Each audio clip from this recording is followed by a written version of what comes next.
ધારી શહેરમાં એક ગંભીર છેતરપિંડીનો બનાવ સામે આવ્યો છે, જેમાં એક ફરિયાદીને સસ્તા સોના ખરીદવાની લાલચ આપી ખોટું સોનું આપીને અંદાજે ₹10 લાખની છેતરપિંડી કરવામાં આવી હતી।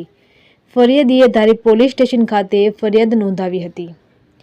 ફરિયાદ બાદ ઘટનાની ગંભીરતાને જોતા અમરેલી એલસીબી બ્રાન્ચે તાત્કાલિક અને ગંભીર તપાસ હાથ ધરી હતી। એલસીબીની ઝડપભરી અને સચોટ તપાસના આધારે આ ગુન્હામાં સંડોવાયેલ 3 આરોપીઓને ઝડપી લેવામાં આવ્યા છે।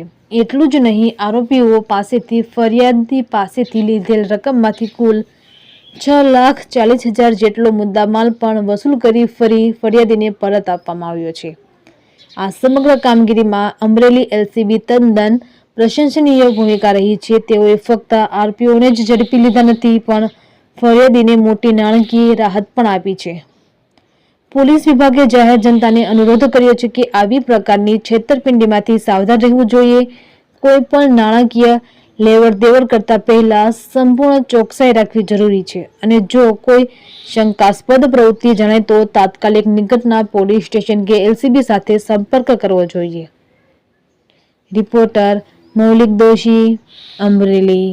મારું નામ ચૌહાણ વનિતા કાના છે। હું પોરબંદરના માધવપુરની રહેવાસી છું। મારે યારે માંગરોળના 2 બાપુ આવ્યા હતા।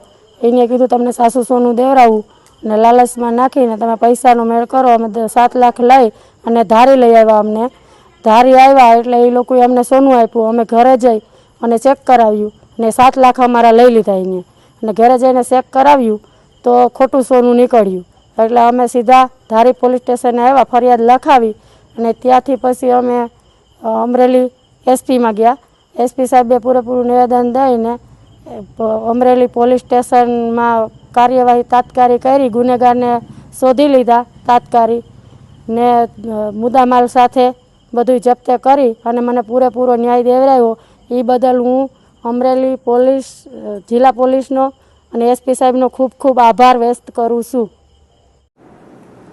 હાલમાં ધારી પોલીસ સ્ટેશન ખાતે એક ફરિયાદીને સસ્તું સોનું ખરીદવાની લાલચ આપી તેમને વિશ્વાસમાં લઈ અને તેમને ખોટું સોનું આપી અને તેમની જોડે 10 લાખની છેતરપિંડી કરવામાં આવેલી હતી।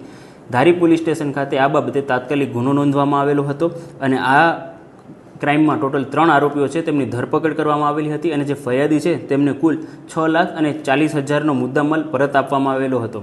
આની સાથે જાહેર જનતાને એ પણ અપીલ છે કે જ્યારે પણ આવા ફ્રોડ કે ન્યુસન્સ આવતા હોય છે ત્યારે આવી લાલચમાં ન આવે અને જો તમને કોઈક પણ આવી લાલચ આપે તો તરત નજીકના પોલીસ સ્ટેશનનો સંપર્ક કરવો।